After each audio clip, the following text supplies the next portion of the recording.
Hi, how's it going? It's Joshua Roy here, Access World Seminars, and I'm bringing you a short video clip about health and well-being. And as I've been looking at the situation happening around the world at the moment, we've got the coronavirus spread. It's been called a pandemic, and it certainly is a pandemic. People are dying because of this disease, this sickness, and it is a pandemic, and it's something that people are panicking about. But worse than any sickness, worse than any pandemic, is the fear that accompanies it. And so we've got to be careful and check ourselves that we don't get carried away in fear. As we know that fear, and when we get carried away in fear, we produce chemicals in our system. One of those chemicals that we produce is the chemical called cortisol. Cortisol is a stress hormone or the stress chemical. So we have a high level of stress in our life, we produce this chemical, cortisol, and it's released into our system. And so cortisol is something that we need to be careful of. We need to watch out for. And in many cases, this can be worse than the actual virus itself. It's been called by the American president the Chinese virus.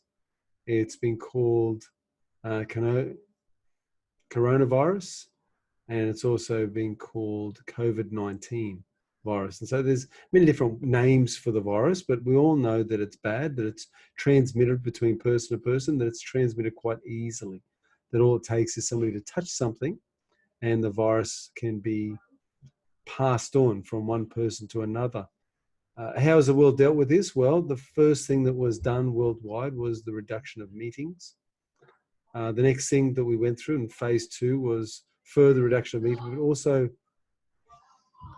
there's this social distancing that's happening at the moment where even if we're walking along as friends talking to each other, we should keep a social distance between us. We're no longer touching each other. We're no longer having that interaction that we once enjoyed. And so this social distancing is also a change. So we've got changes happening at the moment.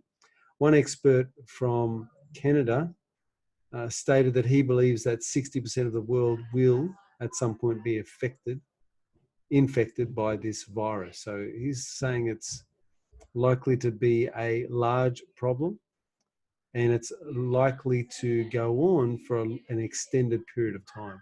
So this is a big issue, and we've got to think about, well, how do we do things differently? We can't do things the way that we did in the past until this thing is no longer with us, until it's no longer a challenge that we're dealing with.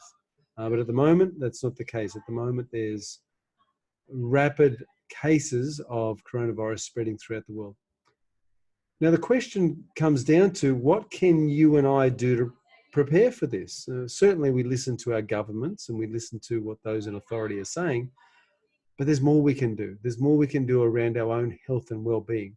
Now, this shouldn't be a time to totally distance ourselves from our own goals and our own aspirations. This may change the face of our workforce. It may change the way that we do business. It may change the way that we interact on a social level. It'll change everything almost in our lives. So many things will be different, but this change, and with any change, it brings forward opportunities. And so my challenge for you and for I is to look for the opportunities of change. Just look for things that we can do in relation to the changes that are happening. And so how can we make the most of the change? Like, how can we turn this situation around so it meets our benefit, so it becomes something that we benefit in some way from? There'll be people out there whose spirits are low. There'll be people out there who need lifting and encouraging. There are people out there who need an activity. They'll need social interaction and contact, and they'll be looking for that. They'll be seeking that, and they'll want somebody to talk to, somebody to be with.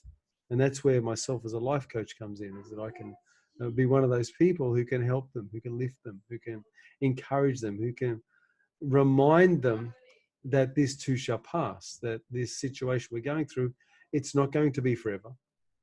We will, as human history dictates, we will conquer this, because human nature, we outgrow things, we overcome things, we push forward through challenges and difficult times.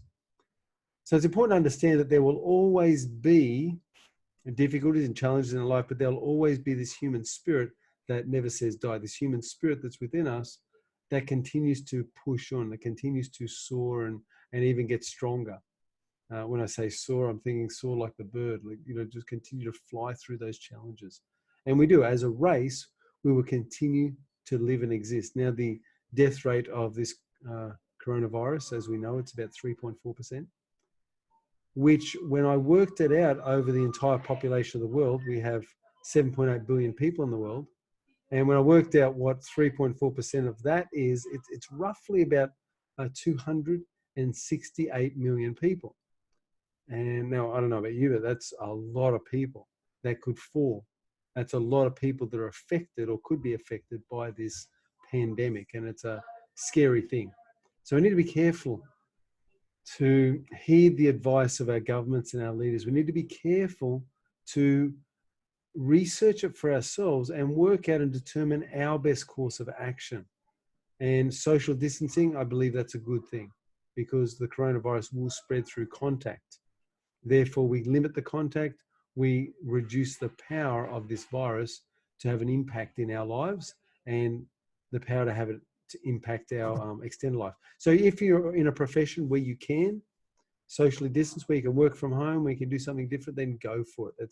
It's a golden opportunity for you to escape what's inevitably going to come upon people. Now, some people aren't listening. Some people are still roaming around the streets in numbers. Some people are not doing all they can to protect themselves. And I really wish they would, so that we take the fight and the power out of this thing before it gets out of control, before we lose all power over it. In Australia, we're not too bad. In America, President Trump just said the other day that they've lost their power to contain it. And realizing that we're not that far behind them, Australia could easily lose our power to contain this virus. And we need to be careful. This is an invisible enemy, and it's an enemy that is hunting us, and it's an enemy that wants us, and it will do all in its power to get us and get you. And so be careful of it. Be mindful of it. Make sure that you do those simple things like washing your hands with soap regularly, making sure you're not touching your face as often as possible. In fact, I really worked my best at doing that today, and my hand kept coming up to my face. So it's really quite a challenge to create these new habits of behavior when we're so used to living a certain way. But luckily, as for myself, I know the tools of neurological repatterning. And by knowing those tools of neurological repatterning, I can use my mind in a different way to repattern my behavior so that I can get different results, so that I can stop touching my face. And so this is something that I'm working on at the moment. All right, so health. The thing about health that I wanted to discuss with you today was, and I've done a lot of research on the Wim Hof method, and there's also techniques that I've been practicing in my own life for about 5 years to strengthen my immune system and give me good levels, even optimal levels of health. Now, I have in the morning a 12-step routine. Now, in the Wim Hof method, there are 3 steps, and I have all 3 components of the things that he teaches. One is a breathing exercise. Now, I don't do my breathing to the extent that he does. However, there is a breathing exercise in what I do. The second component is the cold plunge. He does ice baths. He does sub-zero temperatures. He goes out with no shoes and no shirt. I don't do that to the extreme that he does it, but I do have cold showers, and I do have a plunge into my pool each morning. And so that's something that I do. And the last one is a meditation session. And that's something also that I practice, is meditation. I believe meditation has a wonderful effect on the body. It has a calming effect. Now, when we put all these 3 practices together, it has a very powerful impact on our life.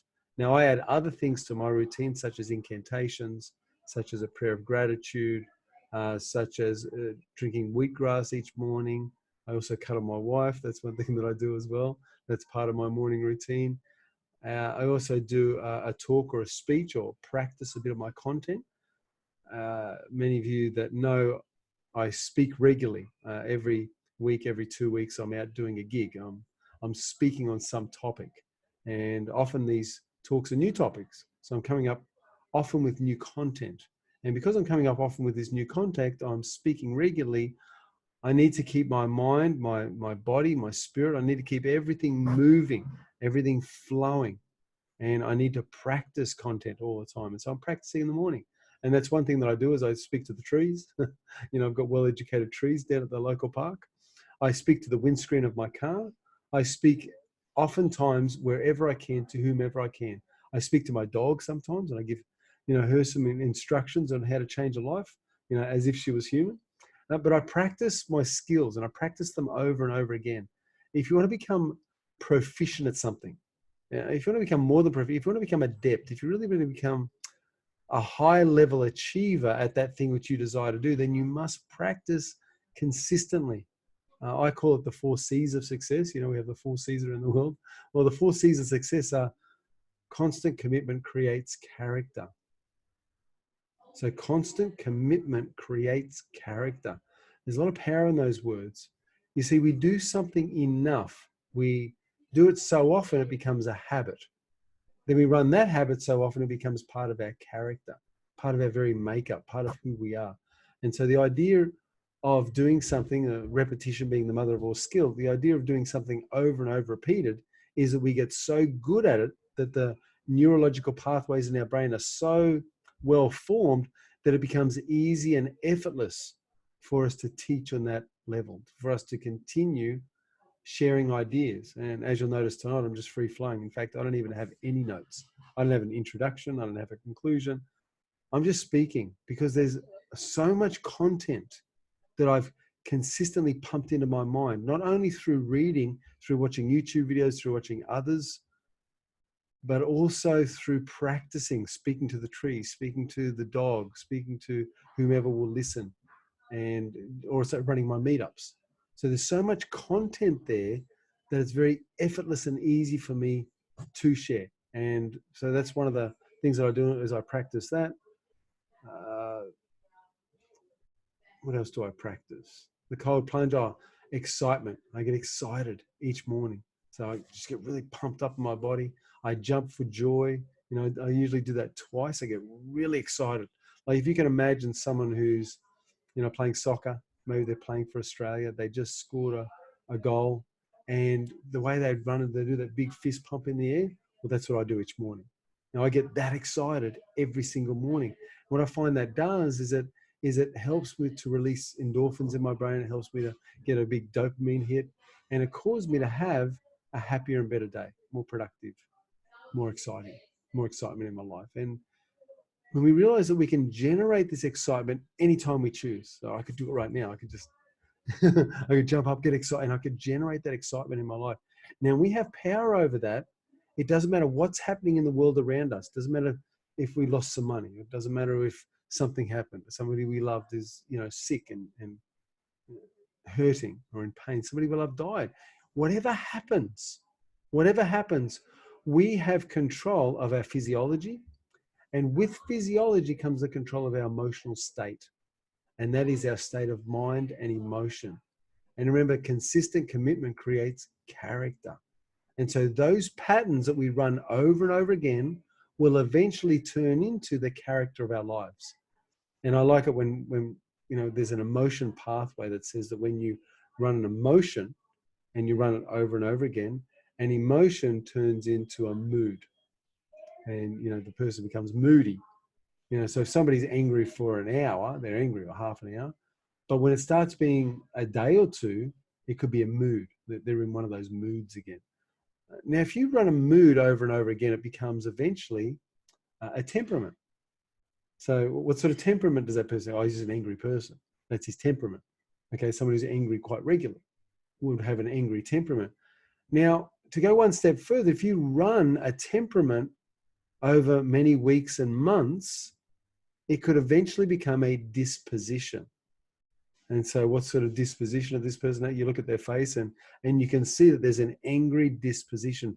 What's happened is when you look at the face, you begin to see the different lines. Oh, I don't know, what's the anger? Maybe this one. You see different lines on the face, the anger showing.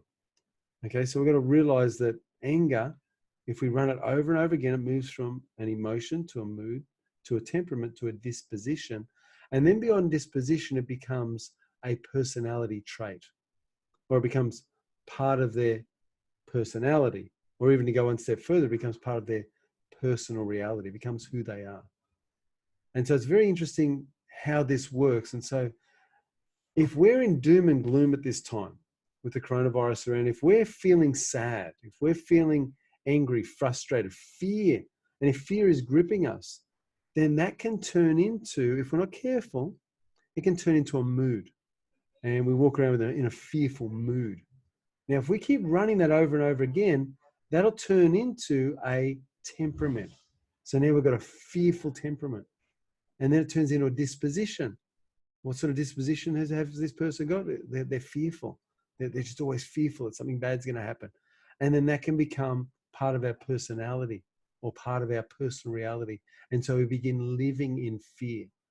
And so we want to make sure that even though we're not in denial, we don't want to be in denial. And being not in fear and not in desire is a balancing act. We've got to work out how we can get ourselves into that happy medium place so that we can still be so happy in the new circumstances, in the new environment in which we find ourselves living. It will be new, it will be different, it'll be a change, but you can be excited about that change. You can ask yourself the question, what's great about this? Well, it might be that I get to spend more time home with my family. In fact, last night I did a passion and sex workshop, and I was talking to everyone about those two topics. I talked about marriage and how there's a marriage effect that people get, that when a person is in a committed relationship and it's healthy and they have a healthy libido and they have sex regularly, that it actually helps to boost their immune system. It helps to get rid of things like anxiety and depression in their lives. It helps them to be a lot happier because they've got these good chemicals that are being released through the act of sex. And, we know that oxytocin is the cuddle hormone, and that is released during sexual intercourse. And so I was saying to these people, now that we've got this coronavirus, we've got an opportunity to stay at home and strengthen our marriages and relationships. Isn't that great? And if we're in a situation like that where we can work from home, where we can go with this changing landscape, then what a wonderful opportunity, what a wonderful privilege that we have to work on something like that we can actually invest that time and our energy into making our relationship something spectacular. I mean, we're not here to have an ordinary relationship. We want an extraordinary one. We want to go next level.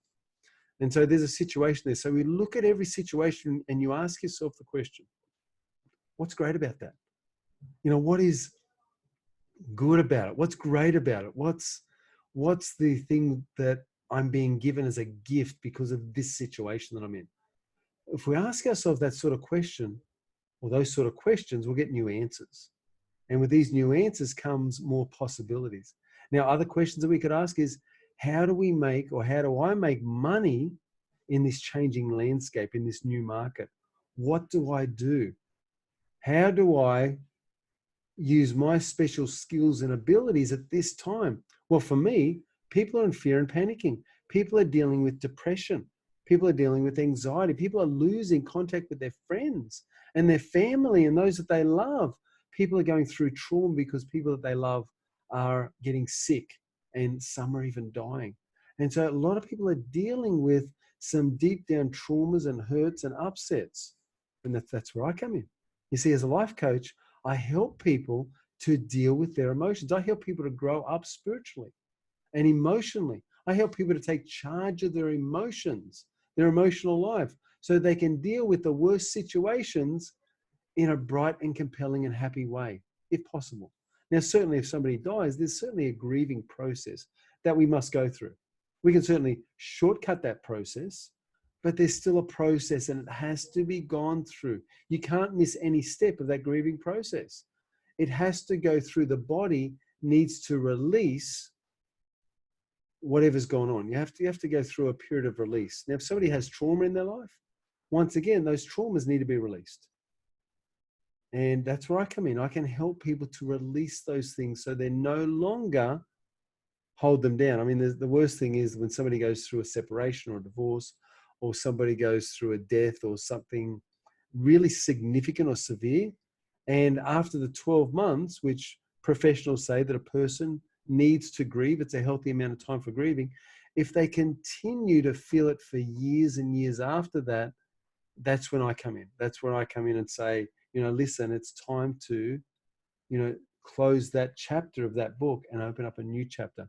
And you're not dishonoring that person that you loved, or that person you gave your heart to, that person who's passed on to the other side. You're not doing them a disservice by moving on with your own life. You have grieved for them and you've grieved adequately. Now it's time for you. And you know what? As they look at you from heaven or wherever they are, they'll be looking down at you and wanting you and hoping that you move on with your life, with your experience and your journey of life.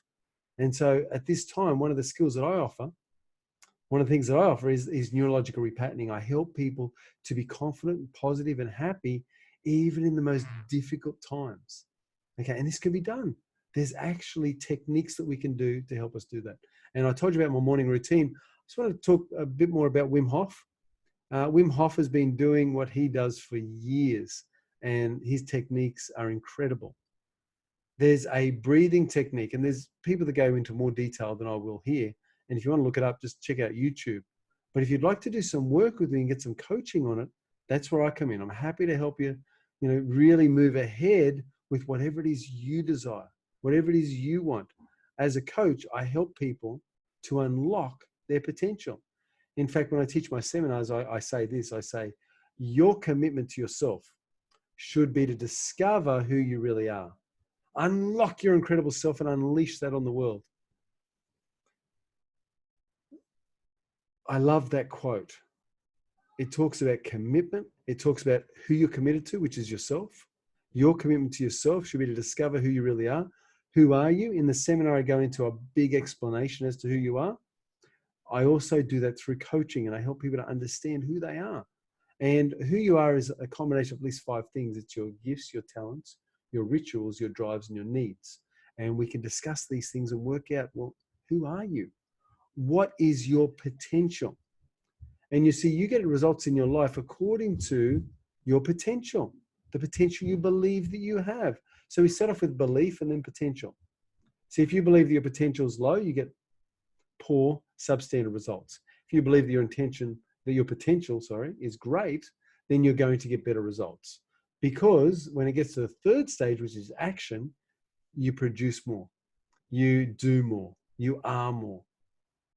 And then the last step finally is the results. So we have belief, potential. The third step is action, and the fourth step is results. And this is a cycle that we go on. This is a cycle that we go around. And so if your belief is that it's doomsday, it's going to end, you're living in fear, what then goes on, when you talk about potential, your potential drops in your own mind. Your perception of yourself drops. It's lowered. And when that happens, your action steps, the action that you take, is far reduced. And because the action steps are reduced, the results you get are far less. And I want you to know that I myself have just invested $18,000 on myself, personal development. You know what? Because with the use of technology, we can still get the development that we want and need. We can still get it. So I've just invested it. Why? Because I have a bright and compelling future. Because I know that my future is bright. I know that this time, right now, is a time of opportunity. It's a time to be better than we've ever been before. It's a time to expand and to grow. It's a time to contribute more and to give more of our gifts and talents to others. It's a time to step up and be a leader. So it's a time for all those things. And that's what I'm dedicated and devoted to doing for myself and for also those who care to join with me and care to listen in and care to be with me on this journey. So the Wim Hof method, let's talk about it. First one is the cold exposure. Actually, breathing, I said first. So let's go to the breathing. So with breathing, what we want to do is we want to do diaphragmic breathing. We want to breathe the air deep into our lungs. And by doing that, what we're going to do is we're going to oxygenate our cells, the cells of our body. And that has a wonderful effect on the cells. It actually alkalizes your cells. Did you know that you can alkalize your cells, the cells of your body, through breath alone? You can. And this method teaches people how to do that. So that's the first one, is breathing. We need to understand the power of the breath that we have. Now, the second part of the breathing is that we need to use all of our lungs. Most people are shallow breathers. they use only 2/3 of their lungs. This technique of breathing helps us to expand the bronchioles, those little sacs down the bottom of our lungs, so that we can get more capacity into our lungs. More oxygen into our lungs means more oxygen throughout the system. More oxygen throughout the system and the cells means more alkali cells. More alkali cells means a stronger immune system. So that's the first thing. We want oxygen to create immunity against disease, against viruses, against attacks from an unknown or an invisible source. Okay, so that's the first thing. Let's talk about the second thing. The second thing is cold exposure. One thing we find out about humans is we love ease and luxury. I mean, who doesn't? Who doesn't want to just go sit on the beach and just have, a tall one in the hand and just lie back and enjoy the cool, breeze, watch the waves crashing in, listen to that sound and just be at peace. I mean, who doesn't want that? And now the challenge is that we want that more and more. And we've become, there's no really nice way of saying that, we've become soft. Our bodies cannot withstand the elements. We always like comfort. And so we'll have air conditionings in our home, and we have air conditionings in our car. And we also have cooling systems in our home and in our car. And we have the ability to go for swims and take clothes off, put more clothes on, so that we can regulate the temperatures that we're dealing with. And so because of this, most of us don't go through any extreme temperatures in our life. And because of that, our immune system actually becomes softer. It becomes weaker. And so the idea of doing a cold plunge is to put yourself into a situation where your body goes into a bit of shock, where you accept a bit of trauma into your life. It's a physiological shock to the system. And when this happens, your body doesn't know how to cope or what to do. And it's a wonderful feeling. It's that cold water all over your body. I love doing it in winter, middle of winter. I go out in the morning about 5 a.m. straight into the pool, and I tell you what, it's cold. And it's 30 seconds to a minute under the water. And that's what we do. Okay, now, the other reason we're doing it is to reset the autonomic nervous system. So yes, we're shocking the nervous system. We're also resetting it. And what it does is this shock of cold water brings us back to homeostasis. So if we're dealing with stress at work or stress because of the times or stress because of the fear of this pandemic, the cold water will actually bring you back to homeostasis, where you can get your head again, where you can live from a different place. You don't feel that fear. You're certainly taking precautions. You're not living in delusion. We don't want the height of delusion. What we want to do, though, is rid ourselves of the stress and the fear. See, if we're constantly using cortisol, and that's constantly being released into our system, we're in a state of mind and emotion called hypervigilance. And when we're in this hypervigilant state, this high stress state, what will happen is we're perpetually in stress. And high levels of stress over time can create all sorts of problems health-wise. And one of the biggest problems is it lowers our immune system, makes us more susceptible to disease and viruses. So we don't want that.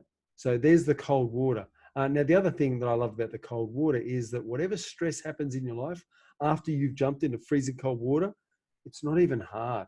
If somebody comes down on you or yells at you, you just go, you know what? I jumped into freezing cold water this morning. What did you do? And you don't say that, but there's an inward knowing about who you are, about your capacity to take on the elements and your capacity to really expand yourself. And one saying that I like is that we need to find comfort in discomfort. We really do. We need to find comfort in discomfort. And the other saying is that ease and luxury, or I should say too much ease and luxury, is the enemy to progress. So remember that too much ease and luxury is the enemy to progress. Now, the third part of Wim Hof method is the meditation. And so in meditation, it's simply about closing your eyes and allowing yourself to meditate. And if you don't have any meditation skills, there's certainly some guided meditations you can listen to on YouTube, or that's something that I can help with. I can help people to get used to meditating. It's something that I do pretty much every morning. It's a practice that I use. I help others and I lead them through meditation sessions. And it's a wonderful thing. So that's really all I had for tonight. So here we're dealing with this pandemic. just to conclude, what we're really looking to do is keep our level of mind and emotions high. We're looking at ensuring that we're not stuck in that fear. And the way that we can do that, one of the ways that we can do that is through making sure that we're having, cold plunges, cold shower might work for you, that we're meditating and that we're breathing and using our full lung capacity. Now, these things will help us if we do end up getting this virus. These things will help us to repel the virus. That's the first thing. If we do end up getting the virus, it's not going to have the power over us that it would have. One of the effects of the virus, from what I've heard, is pneumonia. And people who've stated that they've had pneumonia, they've said that it feels like you've only got 20% of your lung capacity working. And so with only 20% of your lung capacity working, it feels like that, even after a short walk of 5 or 10 steps, you're huffing and puffing. Now, if you are using 100% of your lungs, and I don't think anyone uses 100%, but if we're using a large percentage of our lungs before we get pneumonia, if we did get pneumonia, we would have a lighter case. It wouldn't be as severe as it could otherwise be. And so that's what I want you to consider, that if you're healthy, if you're looking after yourself, if you're maintaining a good mind, you're not living in stress, you're not living in fear, but you're looking forward to a bright and compelling, happy, good future. So if you've got those visions in your mind, you're going to be happier. If you're looking after your body by, using your breathing techniques and using the cold plunge and meditating, and if you're looking after reducing that stress in your life, then you're going to be happier and you're going to breeze through this thing. It's a change, yes, but you're going to go, man, this is a whole new experience for me. And you'll look at it as an opportunity rather than a curse. You'll look at it as something that, how do I make the most of these difficult times? How do I make the most of this situation we're going through? And so I just wanted to share those ideas with you. I wanted to share that as a message of hope for you, but not a message of hope without you doing anything. You see, this is also a call to action. And the call to action is to use this time to become the best version of yourself. Use this time to really push yourself to a higher level, to say, how can I expand myself? How can I become the best version of myself so that I can prove to myself that even in isolation, even in the hardest, most difficult times, I can become the best version of who I am. And I'd like to tell you quickly about Masoyama. You see, there's a style of karate that I did whilst growing up called Kyokushinkai. And Matsui Oyama was a karateka. He did karate. And karate stands for empty hand. So meaning without a weapon. And so he went off into the wilderness by himself and he trained for 2 years on a mountaintop. Now, this wasn't all in one consecutive 2-year period, but there was 2 consecutive parts to this, but it ended up being 2 years completely. It might have been 3 years, but it was a long period of time. And he went out there and he would stand under freezing cold waterfalls. He would he would find smooth stones on the riverbed and he would break them with a knife hand strike. He was training his mind and his body to be so strong, so powerful, that when he again returned to civilization, that he had an extra amount of knowledge, an extra amount of physical strength within himself, an extra amount of spirit. And that's what he called it. He said, chi or spirit lives inside us. And so it's about him creating more spirit. And might I suggest for you and I that this period could be the same, that this could be the period of time where even in isolation, and I know that there's ways for us to connect, which is unlike what he had, we can still connect through social media, but you've got an opportunity to really excel and expand yourself. You've got an opportunity to push your body, your mind, your spirit to be all that you desire to be everything that you hoped you would be. And remember, constant commitment creates character. So push yourself, be the very best that you can be. Do all that you can do to make yourself into the best version of yourself. And just remember, as I said this quote earlier, your commitment to yourself should be to discover who you really are. Unlock your incredible self and unleash that on the world. This is Joshua Roy. Thanks very much and look forward to seeing you soon.